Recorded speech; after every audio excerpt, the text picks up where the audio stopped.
그리고 보면 그 영애의 남편을 보면서 아 쟤는 첫인 인상도 별로 안 좋았다고 했잖아요. 그 언니한테 저 사람은 인상도 안 좋고 차가워 보이고 별로이다. 영애를 사랑하는 것 같지도 않다. 라는 생각을 하면서 그게 갑자기 남편 생각으로 올라간 거예요. 예술가 남편. 이 사람도 나를 생각을 안 하고 어, 나에 대한 애정이 없는데 내가 그냥 참으면서 살았구나 계속 그것을 라고 이제 깨닫게 되는 거죠. 내가 지금 사는 게 내가 사는 게 아니구나. 그리고 이제 어릴 때 이렇게 아빠한테 뺨을 안 맞고 한 것도 내가 비겁했던 거다.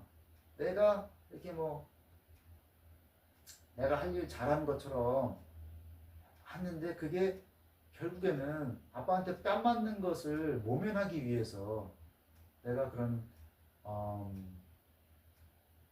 이렇게 할 일 잘 하면서 살아왔는데 사실 내가 그렇게 행동하고 싶었다는 건 아니라는 거죠. 그냥 뺨 맞기 싫어서 자기는 그렇게 행동을 했다. 내가 나의 인생은 없다라는 것을 이제 느끼게 되는데 그걸 이제 병원 왔다 갔다 하면서 그 교통편으로 이용하는 이제 기찻길에서 그것을 기찻길에 있는 침묵들 사이로 솟아난 풀 그런 것들을 보면서 그런 생각을 하는 거예요. 내가 내 삶을 산 게 아니고 너무 비어 있다. 그리고 나도 영애처럼 동생처럼 저렇게 내 삶에 대해서 놓고 싶었던 그런 분명히 느낌이 있었는데 그것을 자기 아들 지우가 있기 때문에 뭐 남편이랑 뭐 이별하지도 않은 거고 헤어지지도 않은 거고 그냥 참으면서 살고 살았다라는 거죠. 그래서 자기 뭐 아들을 빼면 자기 삶은 없다라고 느꼈고 그것을 이제 영애처럼 벗어나고 싶었던 생각이 있는데 영애는 그것을 미리 벗어난 그래서 본인의 어떤 욕구나 이런 게 형상화된 게 영애다라는 느낌으로 서술을 하는 거죠. 그래서 이제 전체적으로 이게 얘기를 하는 게 영애에 대해서 얘기를 하는 게 아니라 이 언니는 이름도 안 나요. 언니의 마음 상태를 서술하기 위해서 영혜라는 인물을 등장시킨 것처럼 보이는 그런 거죠.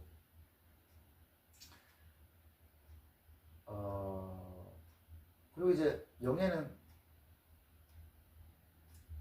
어릴 때 언니랑 같이 어디 산에 갔다가 길을 잃었는데 영애 언니는 이제 집에 가자라고 했는데 영희는 가기 싫다. 그냥 여기서 계속 있고 싶다.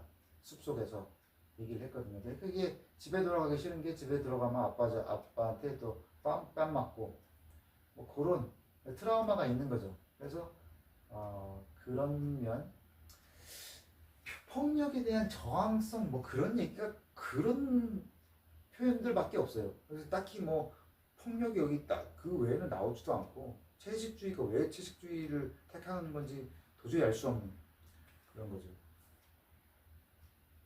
그 대신에 이제 나중에 보면 이제 언니도 그런 본인이 자기 삶을 적극적으로 산 게 아니라 어떤 것을 이제 뺨 맞는 거를 피하기 위해서 그냥 아니면 자기 아들이 있으니까 할 수 없이 살아온 그거에 대해서 생각을 하고 자기 동생은 벌써부터 그래서 이제 여기서 벗어나려고 저런 이제 행위들을 것들을 하는구나, 아니 저런 정신 상태가 되었구나 라고 얘기를 하는 겁니다. 근데 결국 이제 작별하지 않는다 같은 경우는 이제 눈의 이미지가 가장 세거든요. 그래서 하얀색 하고 그거의 대조를 이루는 검푸른색 이런 게 나오는 반면에 채식주의자는 나무의 푸른색이죠. 그게 그 다음에 숲 속에 들어가면 어두우니까 그래서 검은색, 검푸른색 하고 밝은 푸른색, 나무의 밝은 푸른색 이런 게 나오는데, 결국에 그러면 그 언니가 이 채식주의라는 걸, 아니면 영의 행위라든지 그거에 영감을 준 그런 것들을 어떻게 바라보느냐. 마지막에 이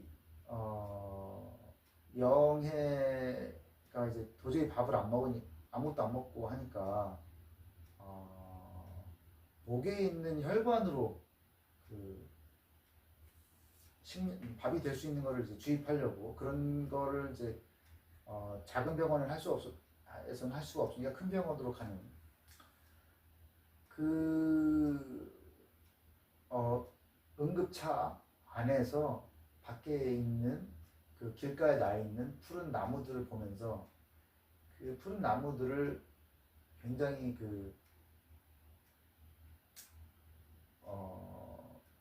좋지 않게 보거든요. 째려보는 그런 게 마지막 장면인데, 그러니까 영예가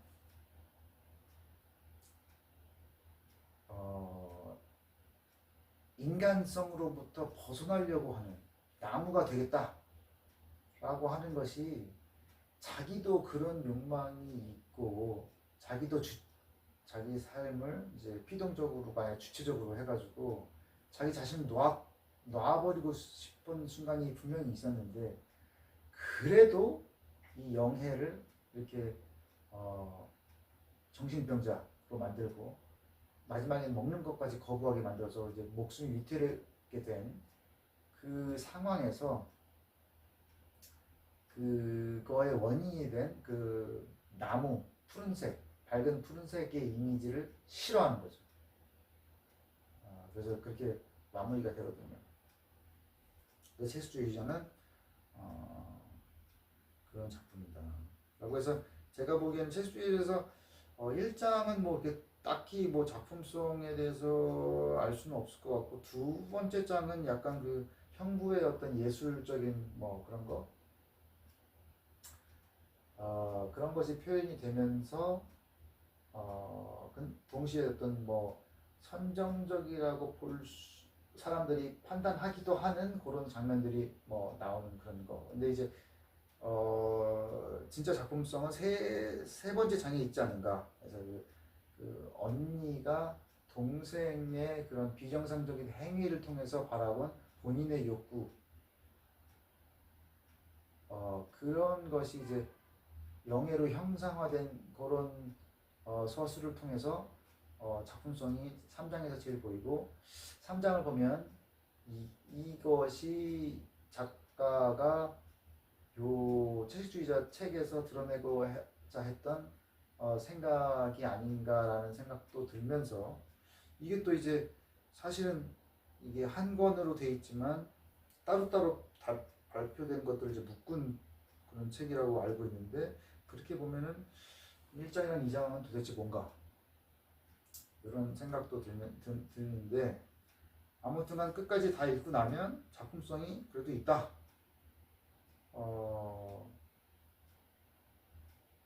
그런 생각이 들고, 그렇지만은 작품성은 작별하지 않는다가 훨씬 더 이제 수준이 높지 않겠느냐, 그렇게 보는 면도 있고, 소년이 온다는 제가 안 봤는데 아마도 작별하지 않는다와 비슷하지 않겠느냐. 그러면서 작별하지 않는다보다는 훨씬 전에 쓴 소설이기 때문에 그래도 완성도는 작별하지 않느냐가 더 높지 않겠느냐, 그런 생각을 이제 한다 이거죠. 그래서 오늘은 제가 이제 한강 작가가 노벨상 문학상을 탔다는 걸 알고서 뭐 관심을 갖고 제가 문학에 관심이 많기 때문에 또 많이 읽었고 많이 공부를 했기 때문에 그 사람이 나오는 동영상이라든지 그 사람과의 인터뷰, 다른 평론가들의 얘기, 뭐 들려오는 소식들 보면서 되게 영감을 받았던 거예요. 왜냐면은 저는 이제 요새 막 유튜브 뭐 숏폼 뭐 이런 것들이 막 나오면서 거기서 막 그걸 하려고 모두 달려들잖아요. 문학이라든지 뭐 인문학은 이제 어떻게 된 거야 대체. 근데 그것이 어떤 뭐 꼭 이 노벨 문학상이라는 어떤 권위 있는 상을 받는 거에 그치지 않고 또 상업적으로도 굉장히 많이 팔렸단 말이죠. 와, 이게 영감을 주는 게 인문학으로 사람들을 감동시키는것 동시에 어떤 상업적으로도 영향력이 있을 수가 있구나라는 거에 대해서 굉장히 어떤 영감을 받고 계속 이 팔로우업을 하면서 이 사람들이 이 작가에 대한 기사나 작품에 대한 얘기들을 쭉 봐왔거든요. 그래서 이거에 대해서 관심을 갖고 읽었다라는 거죠. 이게 이제 지난 뭐 일주일 정도, 일주일 좀 넘게 뭐 10일 정도 됐죠. 그 기간 동안 굉장히 나를 이제 사로잡고 제가 좀 굉장히 관심 있게, 그래서 저는 이 책들을 사실 이 책을 보고 뭐 평을 보는 게 순서겠지만은 그 평들을 다 보고 그 작가에 대한 그 정보를 다 보고 나서 책을 그 다음에 본 배경 지식을 먼저, 저는 배경 지식을 먼저 뭐 보고 보지는 않거든요. 근데 그 이번엔 거꾸로 된 거죠. 뭐 제가 하고 싶어서 그렇게 된 게 아니라 그런 뉴스를 통해서 제가 영감을 받았기 때문에 마지막으로 작품을 읽은 경우다. 그래서 그렇게 영감을 받아가지고 작품을 읽었고 그거에 대해서 내가 이렇게 생각을 한다라는 얘기를 해봤습니다.